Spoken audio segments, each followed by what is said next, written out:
Sorry, yaar. No.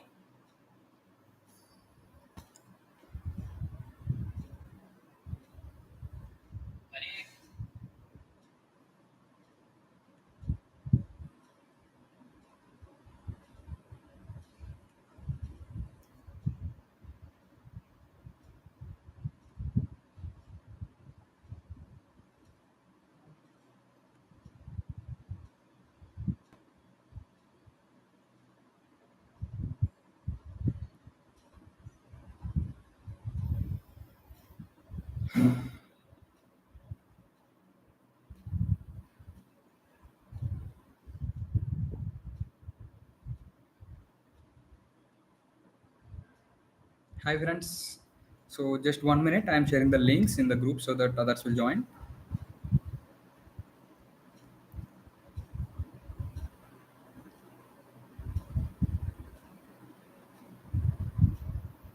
Yeah, I'm audible, right?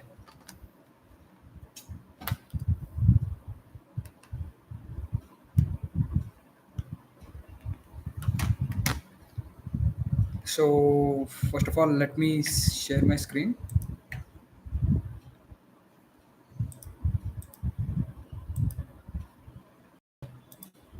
So the screen is visible and the audio is as well as audible, right? Please let me know in comments.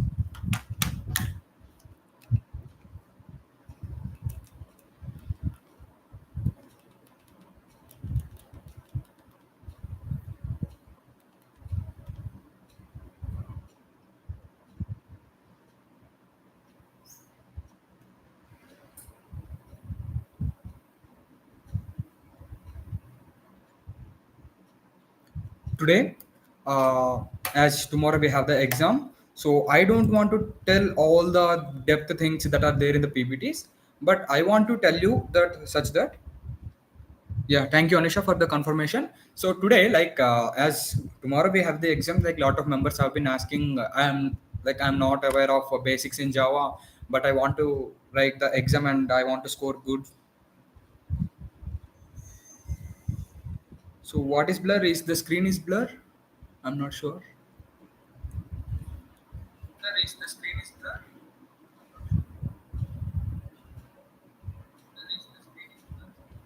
So could you others please confirm? So if you want, I can reshare my screen. First of all, let me know if my screen is perfectly visible. So if you want, I can reshare my screen. First of all, let me know if my screen is perfectly visible. So please let me know in comments, guys.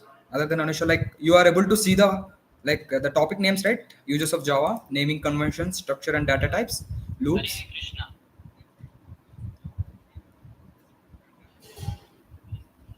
Yeah, thank you, Vardhan. Yeah, it's visible, I think, then. So, yeah, so I'm continuing with this. So, today, the main reason behind this live is so many of the members like don't know the basics of Java, but they want to write something in the exam. After seeing the question, you should get a knowledge on what the question is being asked and what are the basic things that I can do in the exam and what I can write.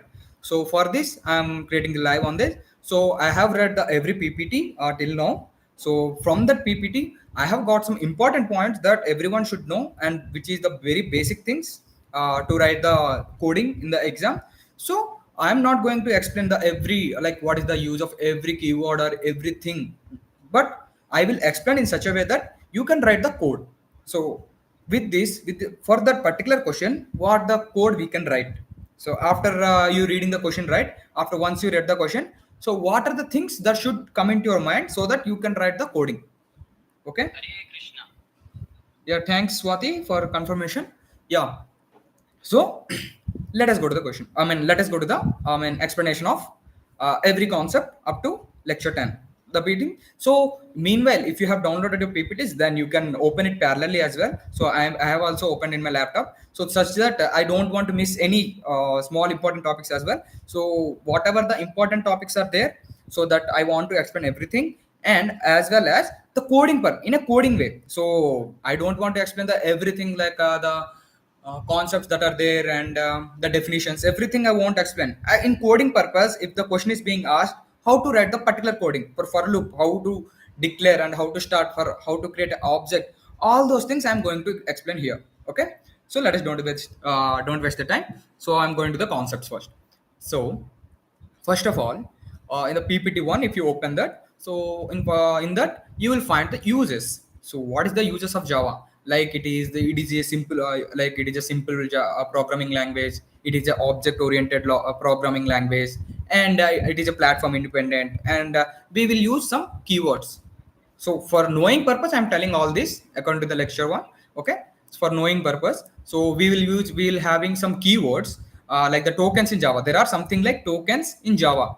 So those are like keywords, identifiers, literals, and so on like that. Okay, so keywords is nothing but we will write a class. So I will show you in this. So like this class, public, is static, int, if, else, all these things are called keywords. And what are meant by identifiers? Identifiers is nothing but it is the like names given to classes or the variables. Those are called identifiers. And what are means literals? Literals is nothing but giving the particular value, fixed values. Okay, right, written directly in code. Okay. Okay. Let me don't confuse by telling all those things. So first of all, this is the one thing that is there in the lecture one. Okay. The first PPT is completely for about the uses. So what is Java language? What are the uses? And what are the tokens in Java means? Okay. So with this, I'm completing the first PPT. That's all. So we are not having any coding part in that. So in the second lecture, what is there? In the second lecture, they told like the content is like naming conventions, structure, like what is the structure of a program, and the data types. So what are the data types like that? Okay. So naming conventions. So naming conventions is nothing but, so first of all, let me tell you the primitive and non-primitive data types. What are the primitive and what are the non-primitive data types? So primitive data types is like we have in Java we have 8 primitive data types. What are those? Byte, short, int, and long, and as well as float, double, and the boolean. These are the 8 primitive data types we have in Java. So yeah, non-primitive data types are like a string, we will arrays, classes, all these things are non-primitive data types. Okay. So let me write in Java, we have 8 primitive data types. So just you have to remember these basic things. Why I'm telling this to such that you can remember this. Okay. In Java, we have 8 primitive data types. What are those? Byte. These are the data types, primitive data types. Byte, short. Let me write in a one. Short, and next is int, long. Meanwhile, any comments? No. Yeah, byte, int, short. Byte, int, short, long, and we have float, double, and we have boolean, and we have char. Okay. So byte, short, int, long, float, double, boolean, char. These are the 8 primitive data types you should know, and some non-primitive data types I will tell. Non-primitive.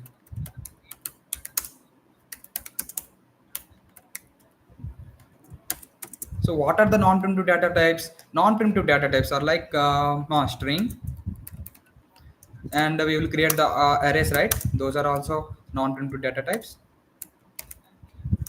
Arrays and classes, and so on like this. Okay.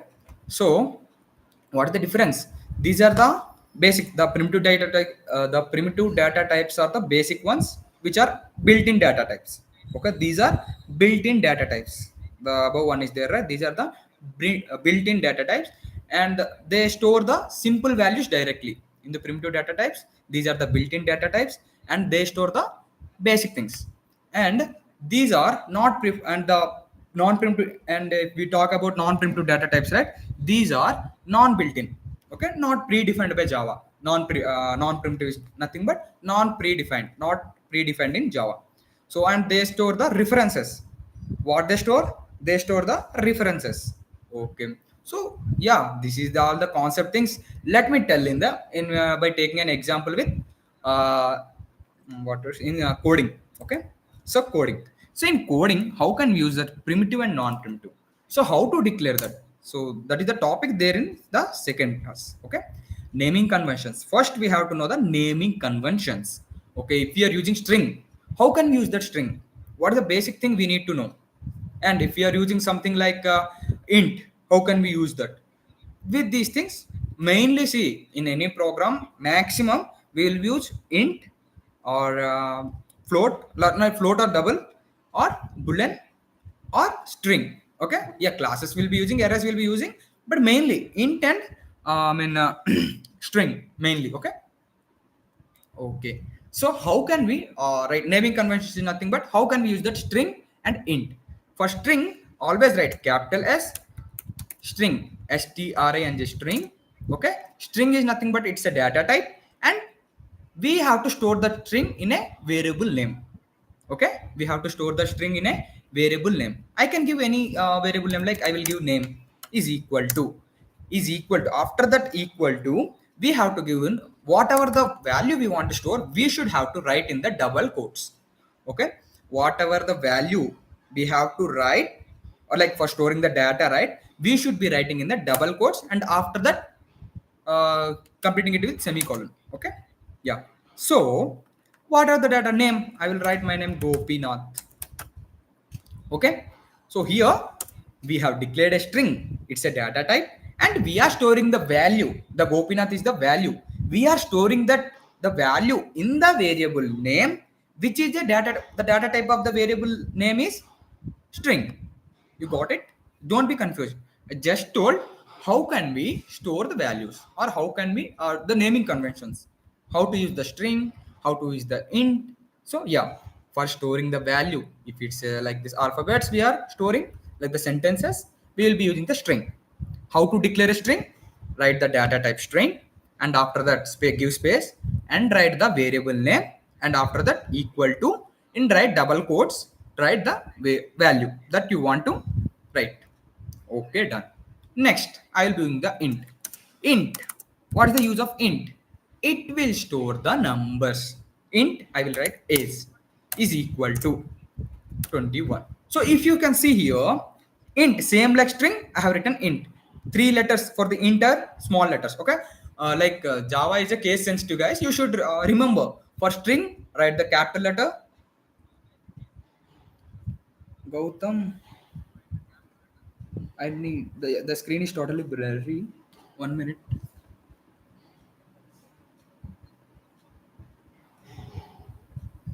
So I think your network connection is weak, Gautam. I think.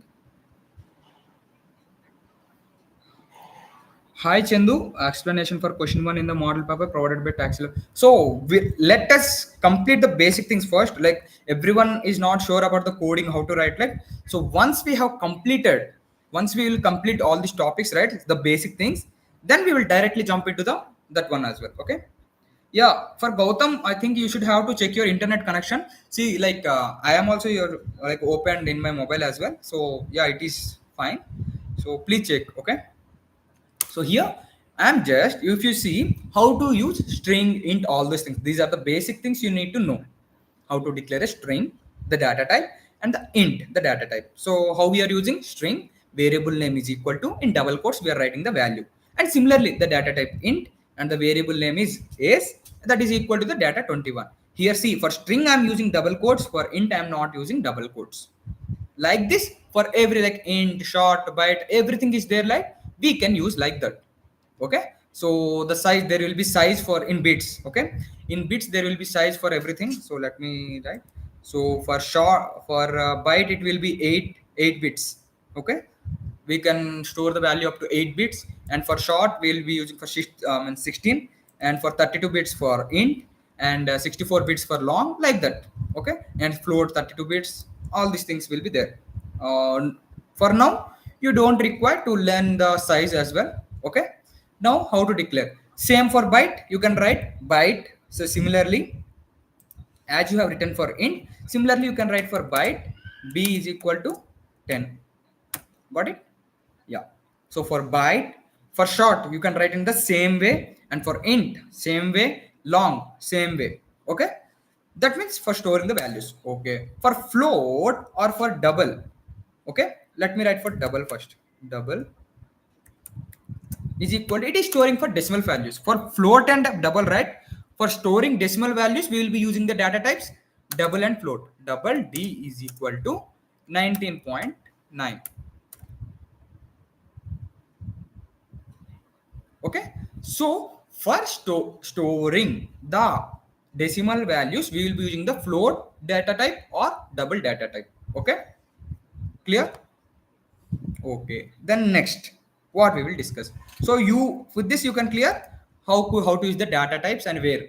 If they ask to for what to for name, right, you will be using the string data type, and they ask for the age, then you will be the int. So whenever according to the question, so what they are asking, okay, first you have to know what they are asking.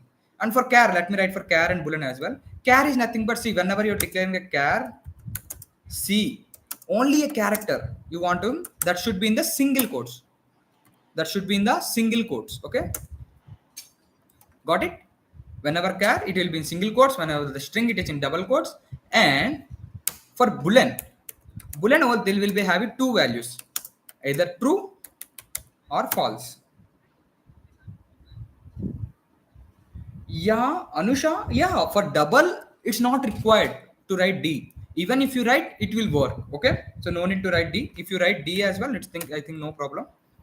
Yeah, thanks for your session. But maximum, while writing the code, right, you can directly use without writing the D as well. For float, you have to write F. Float F is equal to 20.05. So if you write like this, it will show error. For float, you should have definitely use, you have to, yeah, 1 minute, float. Okay, float. For this float, you can use F. For double, you can use, no need for D like thing. Okay, these are not the errors. This means the yellow values means that is not called or that is not used anywhere. The yellow lines here, warning symbols, means those are not used anywhere. Okay, don't be confused. So with this, you know how to use. Okay, with this you know how to use the various types of data types. Okay, with this you got to know how to use various types of data types. Clear? Next, structure. So structure is nothing but, first, whenever you are starting the writing a program, the structure is, first you have to write the package name, and if there are any imports, you can write that, and the class name, and if there are any abstract class, you can write that, and if you have any interfaces, you will declare that. So main method. So all these things, the structure is there, right? At the ending, or this not for this video, another video I will be doing that, another live. So after completing all topics, in the ending itself, I will be telling the only the structure. So these are the basic structure, and these points will be mandatory for every code.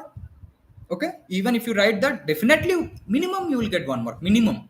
Okay, I'm not telling you will get only 1 mark minimum. Okay, so for not getting only the minimum, for scoring good marks, you should know all these things as well. Okay, yeah, like what is the standard one, like you could ask me, like package name, class, main method. Without main method, we can't run the program in Java. Okay, yeah, so now with this I'm concluding the second lecture as well.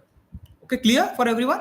Let me know in comments if you have any doubts in these two lectures as well.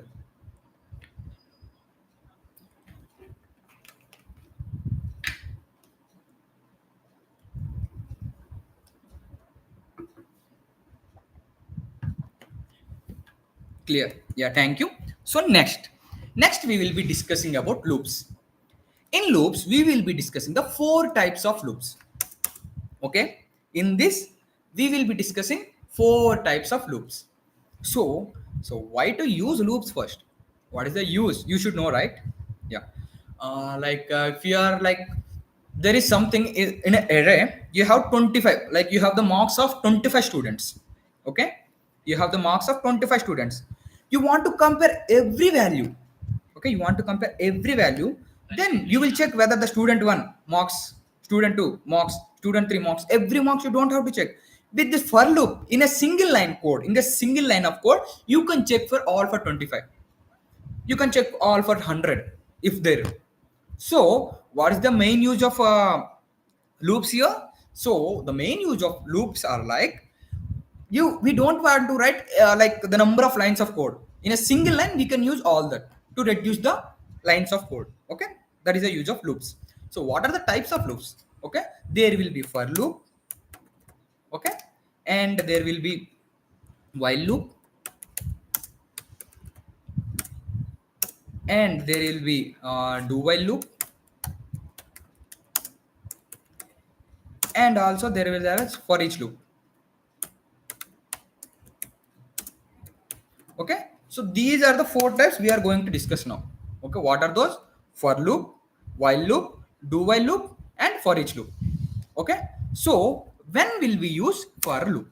Okay, when will we use for loop? So it is used, okay, for loop, like in the question you'll get to know we have to use the loops, but you are not sure which loop you have to use, right? So for loop, when should we have to use? So for loop will be used when you know exactly how many times you want to repeat something exactly. Okay. So for loop, when the for loop is used, it is used when you exactly know how many times you want to repeat. So if I know there are particular number of times that I have to repeat, so 5 times, 10 times, 20 times, like that. If a particular thing is there, right? So for the repetition of that particular one, we can use for loop. Okay. Then yeah, you got to know when to use for loop. So how to use the for loop, how to declare the for loop is the main concept here. So write the for, it is a keyword, as I already told at the starting tokens, right? First class, for is also a keyword. Okay, how to use the for loop? For loop is nothing but write the for small letters. Okay, write the small letters for and open and close the brackets. Okay, so write the for keyword and open and close the parent brackets and this parenthesis. Okay, so what should we have to write in this brackets? So there are three things you need to know for each loop. Okay, so let me write for. Okay, for what should you have to write? Conditions. So first, where we will initialization. So first thing you have to write initialization. So from where we have to start the loop, from which number we want to start the loop, from which name we can start the loop, from which letter we want to start the loop. That is the initialization. First one is initialization. Next one is condition, up to when you want to continue that loop, up to when you want to continue that loop. And after that is update. So what is meant by update here? So whether you want to increase, whether you want to go to next one, whether you want to decrease, or you want to subtract, or you want to multiply, so what the things you want to do, you can write at the update one. So once the for loop is completed, the last step will be update. It will go to the next, again for next, up to the condition is satisfied, it will be go on looping. Got it? So for loop.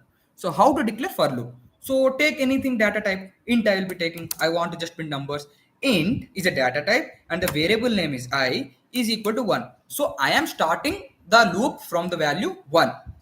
Okay. And after that, I want to print the numbers I less than 6. Okay. What are all the numbers below the 6? I want to print that 6. And I want to increase of one after one. I plus plus. It is the post increment. What is the difference between post and pre-increment? Post increment means once the loop started working, executing, after completing the loop, okay, after the things that are there in the loop, at last it will increment. Pre-increment means whenever the for loop started, first it will increment and after that it will display the things.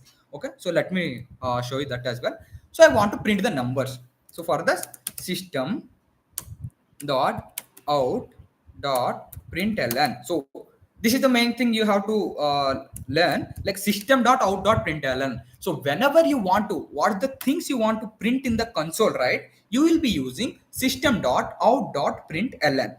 So whenever you want to print the things in the console, you have to write that in the system dot out dot println. Okay, so what I want to print the numbers from 1 to 5. Okay, numbers. Okay, numbers, and I have to print that I. Okay, done. So let me run this.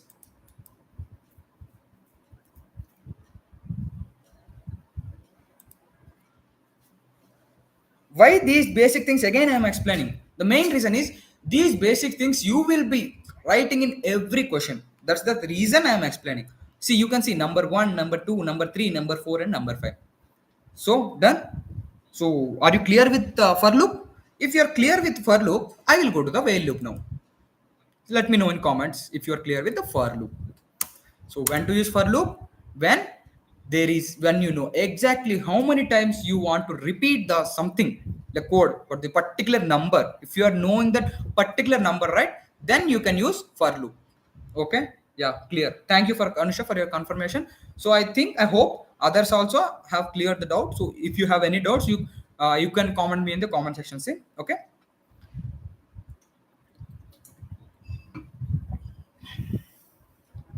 So now while loop, okay. For loop is completed. I told there are four loops, four types of loops. I am going to explain, right. For loop is done. Now while loop. So while loop is like, so when we have to use the while loop. So we will use while loop when you don't know the beforehand, like how many times you need to repeat. When you don't know how many times you have to repeat, but you know the condition. Okay, you don't know how many times you have to repeat, but you know the condition. Then we will use while loop. So yeah, you are still confused like what I told now, right? So let me take an example. I want to print the number same one to five. Okay. So I don't know just what is the syntax. So for loop, I told for initialization condition update. Okay. Similarly, for while loop, just you can write while condition condition. So when we will use while loop, it is used when you don't know beforehand how many times exactly you have to repeat. Okay. So let me like use this while loop in the code. While, for declaring the while loop, write the small letters while, while, while, open and close brackets, and again open and close this parenthesis. Okay. In that, write the while condition. Okay. So we just know the condition. So first of all, for that, I will be creating one int I is equal to 1. I have I have already the value. I have the predefined value for I is equal to 1. So I only just know the condition. The I is less than 5. Like I want to print only the 5 numbers. Okay. So I want to, here already 5 numbers is printing, right? So yeah, now I will print only 3 numbers. Okay. So while I is less than or equal to 3, I just want to print 3 numbers. Similarly, if I copy paste, so it is the while numbers. I will write while, as it is while numbers I am doing, right. I will be using while numbers. Okay. So once, see what's this mean? While I is equal, I less than or equal to 3, so it will print this one. And after printing this, I want to increment that. Same. We are using for printing 5 numbers, and we are using this for 3 numbers. Same thing. We are doing for one thing. We can do. We can use other loops, like different loops we can use. So for this condition, only if you know condition, you can use this. So while I is less than or equal to 3, that will continue on looping like that. Okay. So if we run this, it have to print the 3 numbers. You can see numbers 1 to 5 done, while numbers 1 2 3. Got it? So when you know the complete one, when to start, when exactly starting, when exactly ending, when all these things, if you know, you will use for loop. So if you know only the condition, so yeah, I have a condition only this thing like that, but you don't know beforehand how many times you have to repeat, you don't know. If you know how many times you have to repeat, you can use the before one, but you don't know the exact, only you know the condition, but you don't know the how many times you have to repeat. So at that time, you will use the while loop. Is while loop is clear for? Yes, Ibrahim. If you put I is less than or equal to 6, it will print up to 6. So let me show you that as well for your confirmation.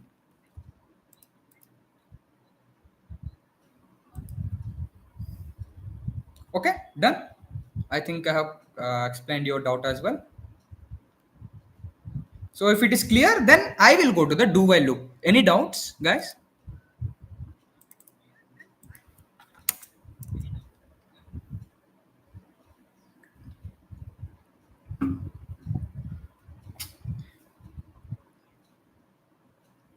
Okay, I hope everyone is clear with the while loop as well. So next I am going to explain do while loop. Okay, do while loop. So what is the use of do while loop? So when we will use, so similar to the while, do while is also same thing. But what is the difference? What makes the difference between while and do while is it always run at least once. So when we will use while loop, if the condition satisfy only, then only it will run. But in do while, at least it will run once. If the condition, even if the condition is false. So see, if condition is true here, okay, if the condition is true here, then only the loop inside this will be running. But even in do while loop, even if the condition is false, it will run for once. Yeah, it will run. After that, it will confirm that it is false, and after that, it will stop. Okay, let me write this. How to write the do while loop now? Okay, do while loop. Okay. Now similarly, we can write the what to say, that code for using the do while loop. Okay, so do while. So I will be declaring int a equal to 5 101. Okay, I want to print again 1 to 3 numbers. Already 5 6 printed, right? 3 numbers. Okay, done. So for that, what is the condition? First do, open do thing and open this one. Okay, do, what we have to do, we have to print the number. System dot out dot print ln do number. This is do number.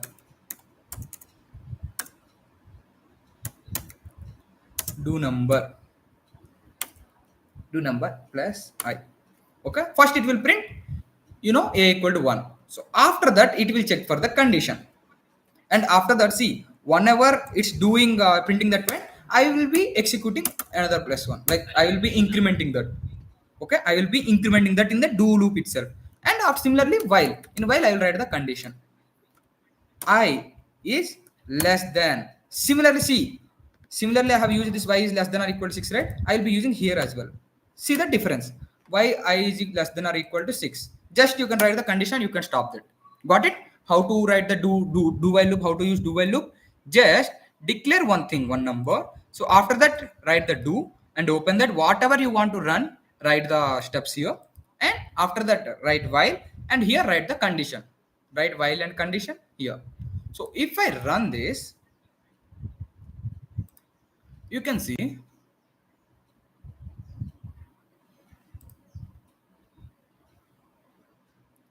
do number is up to 7.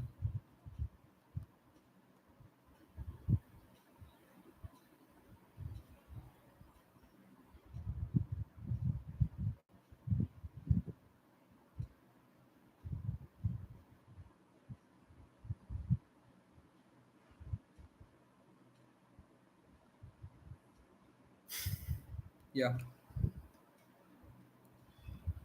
something is mistake, I think. I have declared. So here, here you printing I. Sorry, I'm very sorry for that. A and A and A. Okay, now save it and run this now. Okay, so you can see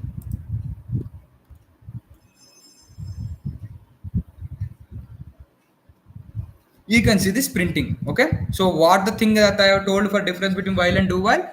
So even if it is knowing the false, it will check for the once. Okay, after that it will stop.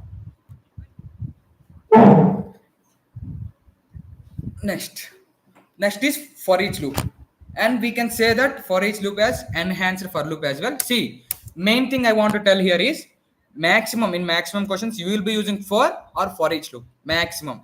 Okay, while also you will be using, but in maximum questions you can use for loop, okay, or for each loop. Whenever you are using array and you want to check for every element that is there in the that array, right? So for that you can use for each loop. So what is the for each loop usage? So the main usage of for each loop is like it is used to iterate over the arrays. Okay, the main use of for each loop is it is used to iterate over arrays or collections. Okay, directly.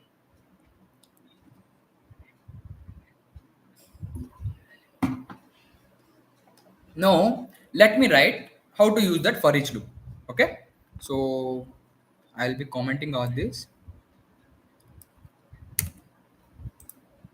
Just I want 1 minute.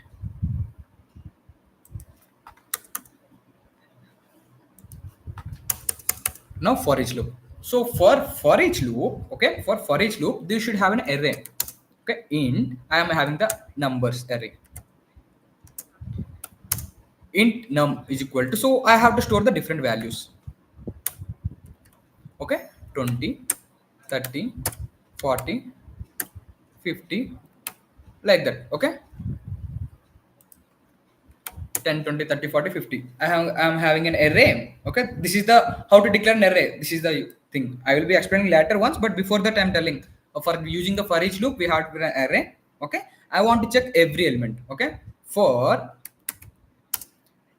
we have to write for every element for using for each loop, right? We have to declare one for int I. Okay, for every element in the array n, for every element in the array n. So the second one here, the n is the here array, and I is the storing the element, the first element, second element, like this it will be using for each loop. Okay, for int I number, just I want to print system dot out dot print ln number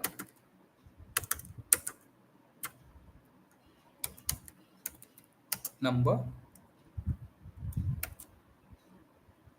I.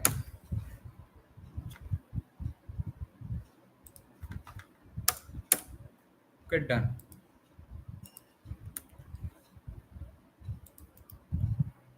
Now I'm running this. So you can see number 10 is printing, number 20 line by line, it is printing 10, 20, 30, 40, 50. Okay, 5 numbers. Got it? So for each loop is used to iterate over arrays or collections. So we have discussed in this for concept, right? We have discussed the different types of loops that are there: for loop, while loop, do while loop, for each loop. And we have discussed the uses. Like for each loop, it is used to iterate over arrays, and it like for do while loop, it is similar like while, but even like at least once it will be running. Even if it's a false statement, it will run. And for while loop, right? So when you don't know how many times you have to repeat, but you know the condition, then you will using while loop. So for loop, like if you know the exactly how many times you have to loop that, then you will use for loop. These are the 4 things that you need to know. So with this, I'm concluding the lecture 3 as well. Okay. So any doubts with loops lecture 3? Let me know in comments.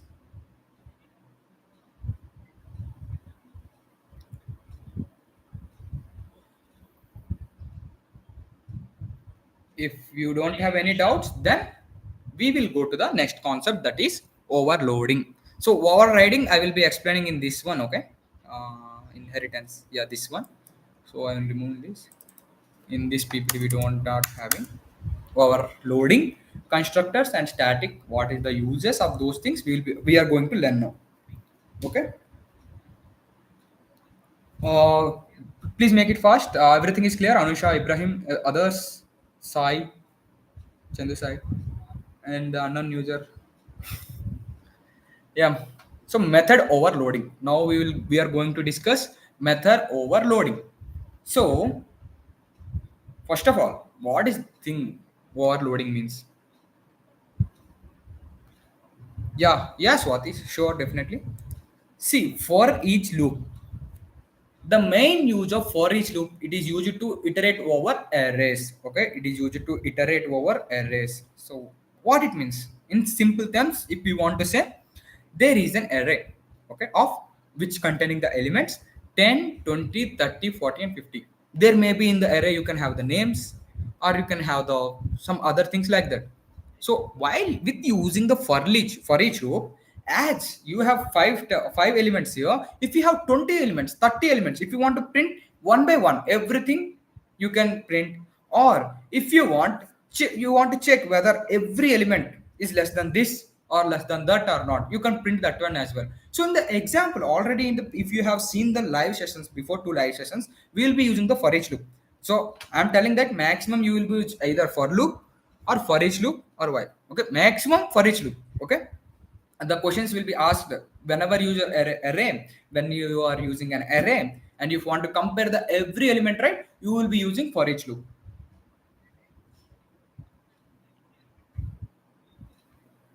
Yeah. Okay, no problem, Anisha. Yeah. So now we are using the term method overloading. Okay. So overloading, method overloading. So it is nothing but method overloading is nothing but having multiple method with the same name but with different parameters.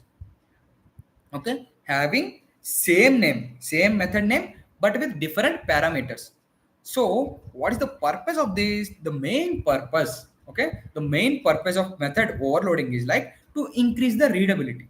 Okay, the main purpose of this overloading is to increase the readability and allow the same like method name to handle the different types of things. That's the use. So when can we use? If we want to use by adding add, we are using the method add. Okay, method add. First time I want to, for sometimes I want to add two numbers, I want to add three numbers, I want to add four numbers, but we will be using the same method name. Okay, we can use the same method name, but and also we can use with different parameters. Okay, so how can we use that? Let me show in the coding. Yeah. So Swati, are you clear with for each loop? You just have to know the main thing, like for each loop. When can we use for each loop? When you have an array and you want to compare each element, then you are using for each loop. How to declare a for each loop? Write the for, like open and close the brackets. Like int I is nothing but we are storing that in this value I. What is the n here? It is the array. Here n, the array is written on the right side, and before the colon, here the element is the storing element. So every element is stored in I. So first 10 is stored, after that 20, after that 30. Again, the loop will be going on. Okay. So now let me create one more thing. New class. And now I will be write example 2. Yeah, okay, Sati. Thanks for your confirmation. Example 2. So now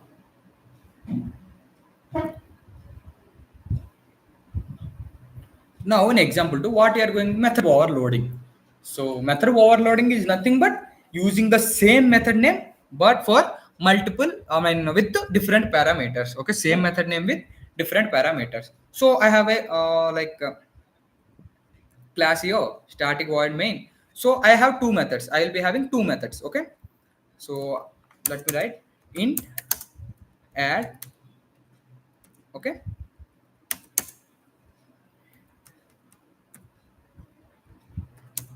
int a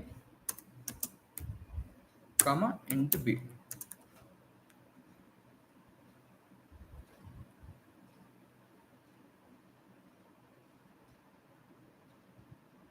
Yeah, I have to return a plus b.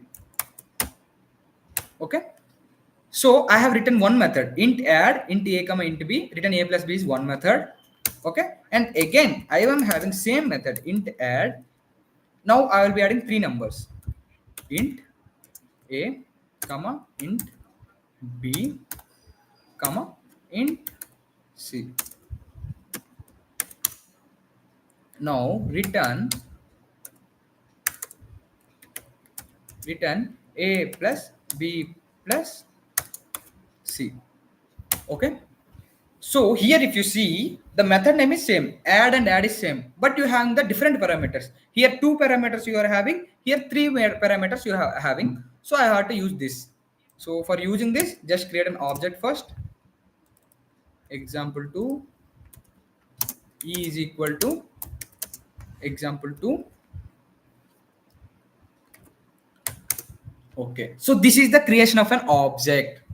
Okay, you got it? How to create an object? Just write the class name space variable name is equal to new, it's a keyword, and after that space class name and brackets open and close. This is the way to create an object for the particular class. Any class you want to call, just create an object for that. Okay, next, how to use this now? Okay, now if I want to use two numbers and I want to check whether those things are working or not. So I will print system.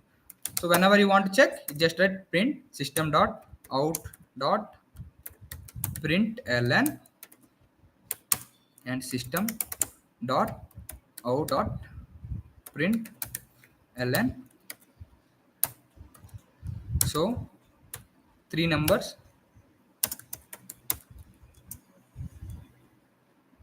Okay. Here directly I will be adding e dot add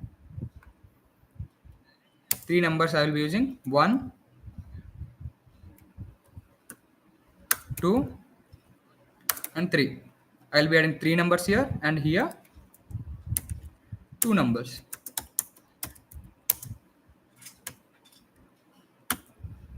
E dot add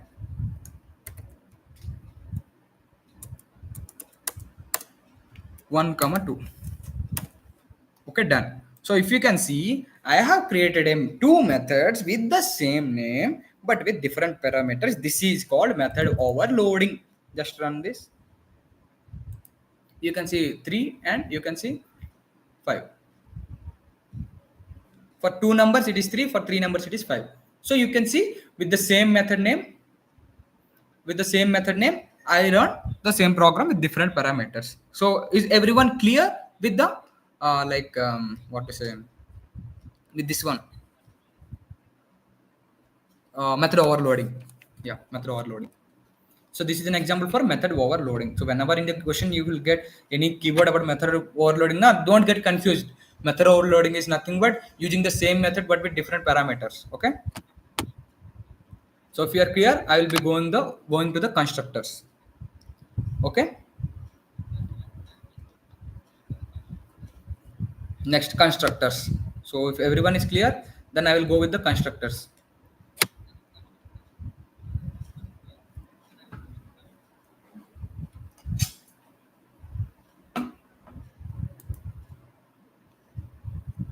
Construction static members. So please confirm via comments.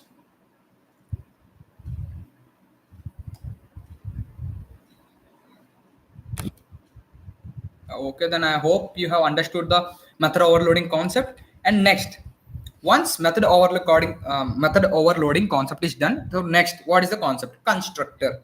So what is the constructor is means? Don't it is very easy thing, constructor, and it's very basic thing. Okay, definitely you will use in every question max. So what is the use and how to use this? We have to know these two things. Okay. So for constructors, I am creating one more class for example 3. Class 3. Okay, done. So what is meant by constructor first? A constructor in Java is nothing but like it is a special method. It is also constructor is also a method, but it is a special method in Java that is used to initialize objects. So what is the use of constructor? It is used to initialize objects. Okay. Next, and also its name must be there are some rules for constructor. It's the method name should be same name as the class name.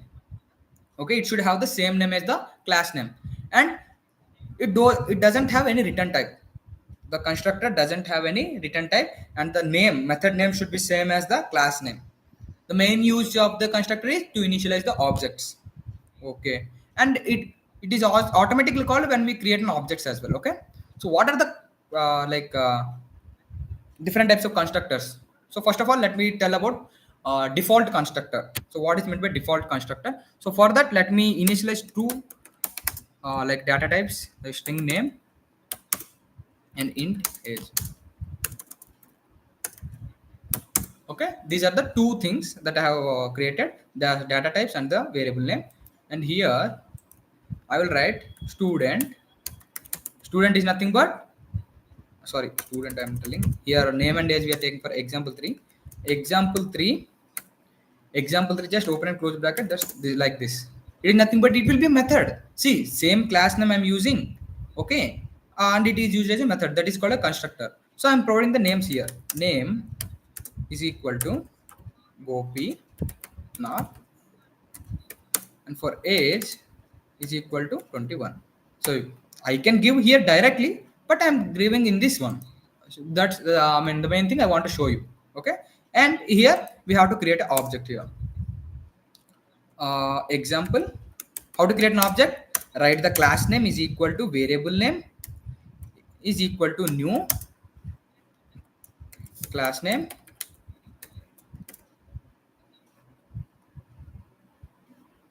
Bro, you explain after creation of object. Yeah, that's what I'm telling. So after creating an object, just write if you want to print the name and age that I have written in the example 3, right? Just you can write system dot out dot println. Okay,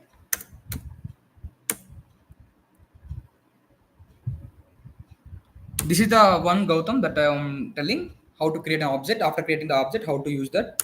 Just for name plus e dot name, and for age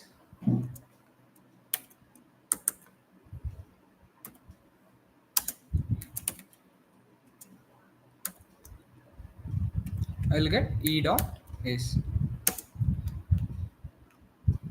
plus, sorry, I have to use plus. Let me run this now.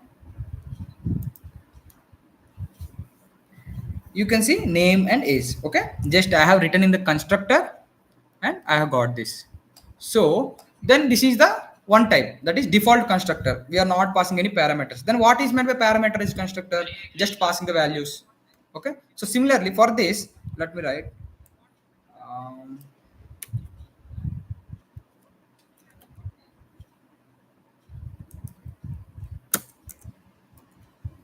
so just pass the values string and comma int a. I'm just passing the name, and the name equal to provide. I want to give the values in this here itself. Okay, name and int a is equal to a.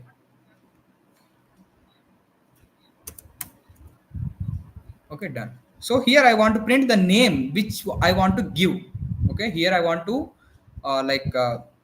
what are the values that I want to give in main method, right? It should have to work like that. Okay, so while creating an object, you can give the name directly as. So here example 3 has the method, like we have already parameter constructor, so we can give values as name Gopi and the age 21, like this. Okay, next I want to give another name as well.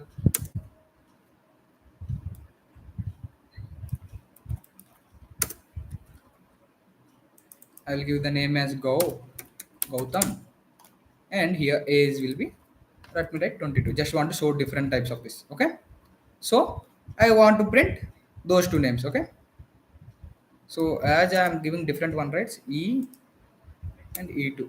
Let me write as E1 and E2. So let me write E1 dot name. Okay, E1 dot name, and let me create the age as well.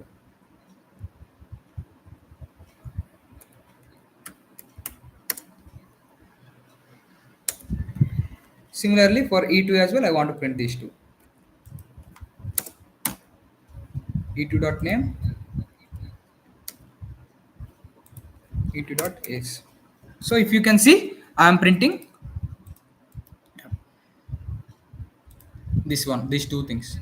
You can see Gopi 22 and Gopi 21 and Gautam is 22, like this. You can see, correct? Yeah. So in this way, you can know what is the use of constructor. It is used to initialize the objects. So what are the types of constructors?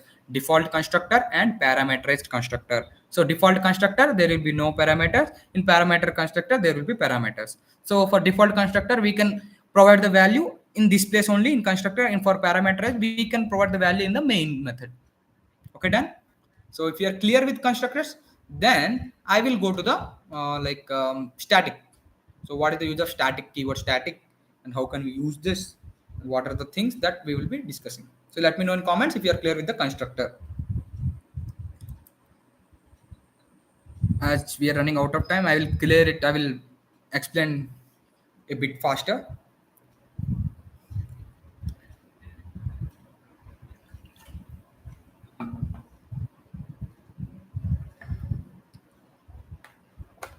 Sure, Mustafa. I will definitely share once I will write any important things of that. Right, I'll be sharing. Okay, don't worry. Once let me complete this lab. So before that, let me know if you are complete with this constructor. Are you? I mean, confident with this constructors. So see, what are the link with this exam? Like I know after the this lectures only, we will be getting the questions from these lectures. So, bro, why you are explaining these lectures then? So why? The main reason behind this is without this you can't do this. Without these lectures, without knowing the basics of these lectures, you can't do this. Okay? The main basic things: how to create the strings, the data types, and the uses of for loops and the constructors. Okay, three basic things you need to definitely you need to like know is like um, what to say, yeah, data types, how to declare that, and which data type you have to use, you should have to know. And after that you should know how to declare the loops, which loop you should have to use, and after that constructors. Okay, now static. So everyone, if everyone is clear with constructor, I will be going to the static. Okay, now static. What is the use of static members in Java? So static is nothing but in Java a static member. Like it may be a variable, it may be a method, anything. It belongs to the class itself, rather to the objects created to from the class. Okay, it belongs to the static means it is only belonging to that particular class, and it will be shared by all the objects. Okay, but it will be belonging to the particular class. So when do we use static? So we can use static when there is a common data across all objects. When we have a common data across all objects, we can use the static one. Like example, like we don't want each object to have its own separate copy. Okay, we don't want each object to have its separate own separate copy. Instead, that we can have the static one, and we can still accord multiple ones. This is the main use of static. Just you have to know the use of static. Okay, so if you want, I can create and explain, but here for this sem the questions, I mean, for static we are not going to use it mainly.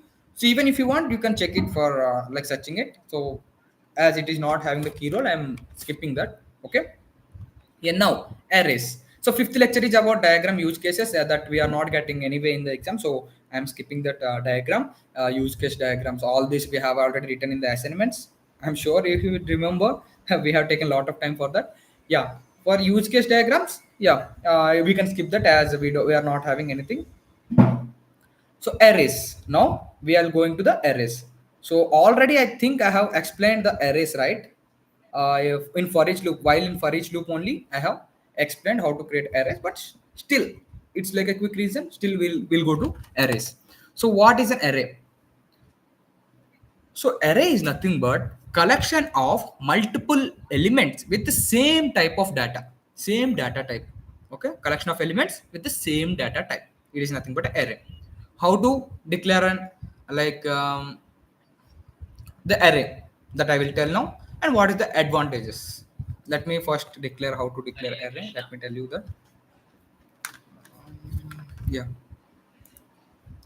example for arrays.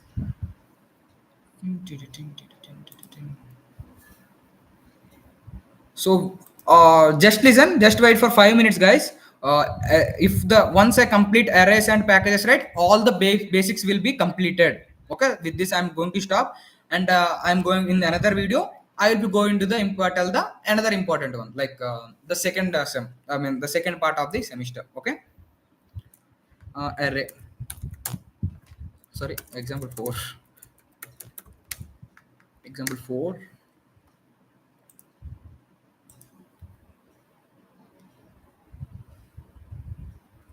Okay, example 4, just how to declare array. So if you want to declare a number, int num1 is equal to 10, int, if you want to store like this, int num2 equal to 20. If you want to declare the numbers, right, you will write like this only, right, declaring numbers. So if you want to do one or two numbers, you will write this. If you want 10 numbers, 30, 50, 100, then what will you do? In this place, we will use the array. How to declare an array? Int as array, open and close brackets, numbers, okay, is equal to, open and close this, write the numbers, how many numbers you want to int, 20, 30, 40. Like this, you will define an array. So what is the use of array? So we can store multiple values of the same object, same data type, and we can access elements place using the array like 0. The index element for declaring this, the element will be 0. If you want to print this, you can write the int numbers in place of 0. So let me write system.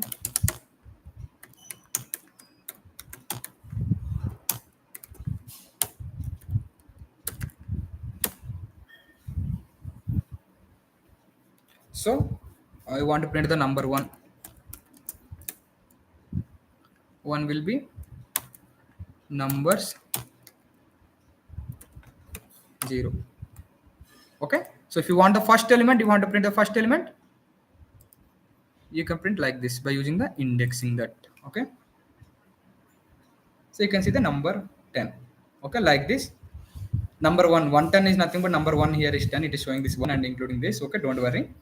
So yeah, like this you can print the array. So we can access elements using the index, and it saves memory as we have to create like this for number of lines, as we don't need to create that. So here the one step is enough, and after that what the number you want to print we can print. And it is useful for loops, mainly for loops and algorithms. It will be very useful. So this is the main use of arrays. So we can use the, like there are many types of array, like one dimensional array, two dimensional array, multi-dimensional array, all these things. But I don't want to like explain all those things, because it will be a depth in the arrays. So just you should have to know the for basic thing is how to create an array. Okay, so that's the basic thing you need to know. So once you have created an array, so yeah, here array length is fixed in the creation as well. So the main thing here you learned is array, how to create array. The next one is packages, right? With this I'm concluding the sixth lecture as well. Now the seventh lecture is packages. Okay, packages. Okay, now packages. What are packages in Java? So package is nothing but it is also like a folder in your computer. Okay, folder in your computer where similar files are kept in a folder, right? Similar files will be keeping on one folder. Similarly, in packages there will be different types of classes, like the same types of classes that is used in the packages will be used. In Java, a package is used to the related classes. So similarly, you can see this recap is a project. Package. In that, if I want to only the addition, if I can write the package name as algorithm, like arithmetic, and I will write the addition, multiplication, subtraction, and division as classes. Okay, and other one is arithmetic, and we can say operationals, and after that we can use anything you want. So related classes we will be uploading in the same package. Okay, that is the main use of packages. Like think of like organizing the books in the library. Okay, one section for novels and one section for maths, one section for science. Like that you can put, right? Yeah, like this is the use of package. So what are the different types of packages? There are two types. One is built-in package and another is user-defined package. What are those? One is built-in package and another is user-defined package. So built-in packages that is already inbuilt. So recap me here in user-defined means here you can see and created a package called recap. This is the recap. Okay, example. Just let me show you the use. Okay, example 5. Okay, done. If you can see, just I will be using the package, like inbuilt package and user defined package. User defined is nothing but you can use using here, right? So this is the user defined package. And what is the inbuilt package? Just if you want the input from the user, you will be using the scanner class, right? Scanner sc is equal to new scanner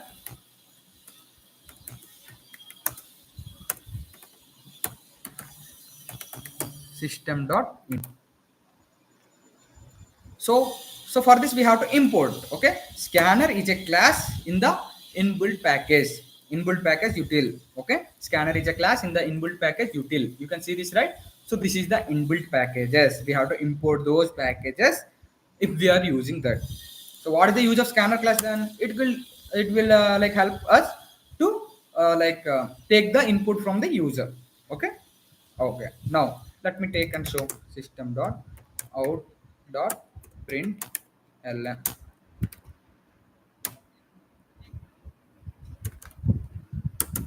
Enter your age. So if you say I am asking enter your age.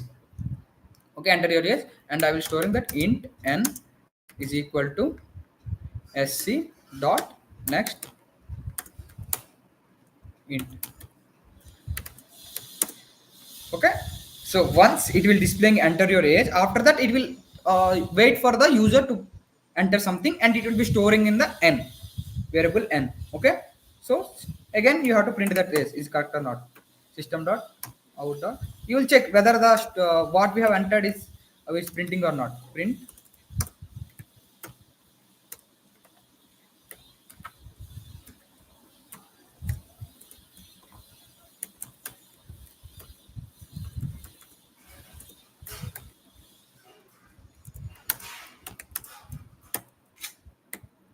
entered age is n. Okay, like this you have to print. So once done,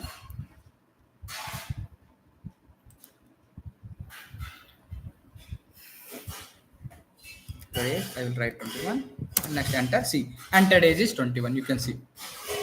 So if you are clear with built-in packages like this, we will be using. There are many built-in packages. So according to that, so which package we want to use, we can use that. For if you want to use this, you can use Java. You can import Java.util.scanner. If you are using any arrays or any other things that is in the util, you can directly write a Java.util.star as well. It will import all the classes that are there in the util package. Okay, don't worry. Like this. Okay, yeah, that's all. So with this I'm concluding the packages as well. So if you have any doubts with these sessions, please do let me know via comments. I'm waiting for your input. So uses of Java, naming convention, structure, data types, and these things, and lecture 3 loops I have explained. And after that, overloading, constructors and static members that I have told orally, and I have given the code as well. And fifth lecture is we are not using that, as this is the use case diagrams. Okay, so lecture 6 is about arrays, how to create an array, and packages, built-in packages we have told now. So these are up to the 7. These are all the basic things you need to know. What are the things? These are the basic things you need to know. So without knowing this, you can't do the next topics, oops topics, like inheritance, all abstraction, encapsulation, everything you can't do. Okay, exception types. So with this I'm concluding the first live. Okay, with this I'm concluding the first live. These are the basics that definitely you should know. So many members have asked me, contacting me, bro, we don't know basics, but we want to write exam, right? So see, remember, these are the basic things. Okay, whenever you're getting the question, to read that, just apply the basic things. So after that, with using this, how we use the next steps, I will be telling. Okay. So in the next live session, like I want a small break, so that's why. In the next live section, I will update you in the group when the next live session will start.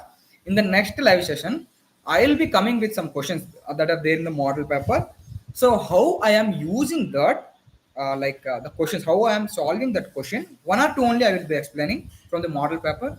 Like according to your preference, I will be you have already model paper with you, right? So just tell me which question I want to explain. I have to explain. So with that question, how we are using the basic things, I am going to tell, and what are the remaining topics. That is, I mean, in these topics there will be some mandatory things, right? So those mandatory things also I will be explain. I don't want to explain all these things, and I want to confuse you. In this, what are the main topics that you will get a question for sure. That's like for multi-threading, I expect that a question will come, and for array or linked list, one question. For exception types, one questions, and in one question they will tell definitely for ask for interfaces, to create interfaces, and 4 questions I'm sure, and 2 questions I'm not sure. So how to do that? How to create an exception class, how to create an interface, how to create an array list, how to use the threads. These four topics I will be covering that in next one. And synchronize. So everything I'm not going to tell, but the basic things I mean, some extra things. Intermediate. Basic is completed. Now intermediate. We are not going to advanced. We are going to intermediate. So the things that useful for the semester. These are the things. It is also useful for the semester exams, but how it is the basic things, right? So after getting the question, some basic things you should know. If you write the basic things, you will get some marks. That's the reason I'm telling the basics again. Okay. So thank you for watching this video, guys. So if you have any doubts and if you want any clarification, you can comment me in the comment section. I've been waiting. And then like please wait for the next video as well, next live session as well. So in that live, I am going to tell the important topics that are for the exam, and how to solve that important topics, or like questions also I will be explaining. So how, just I have already code, right? So let me show you that code as well once again. 1 minute. So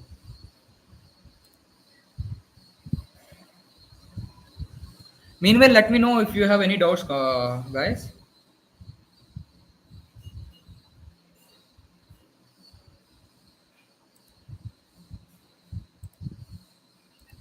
I'm not sure in which question I have used the exception class.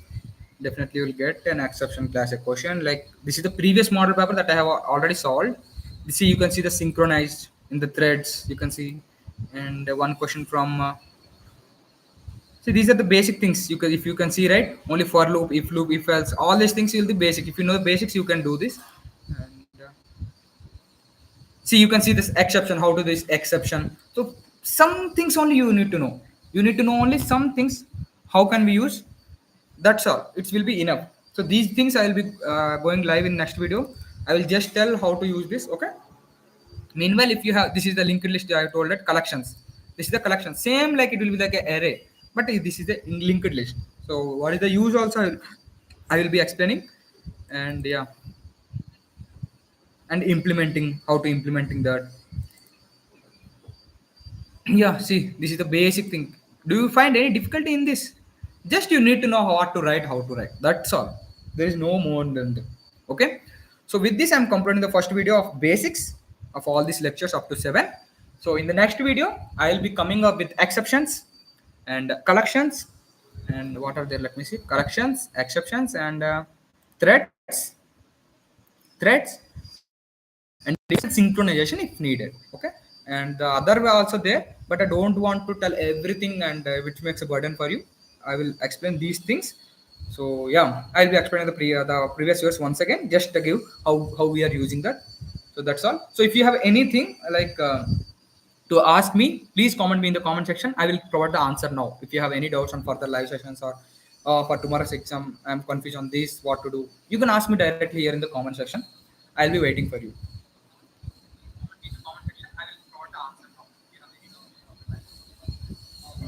if if you don't have any questions, then I'm completing, I mean ending this live session. And like for next live session, I will be preparing some concepts, like what are the concepts that I will tell, and I will explain in a very easy way. Yeah, that's all. Thank you guys for watching my video. As I'm not getting any comments like that you have doubts, I think everyone is clear with what I have told. So with this, I'm concluding my session. So yeah, subscribe for my channel for the latest videos. Okay. Oh yeah, thanks completed everyone.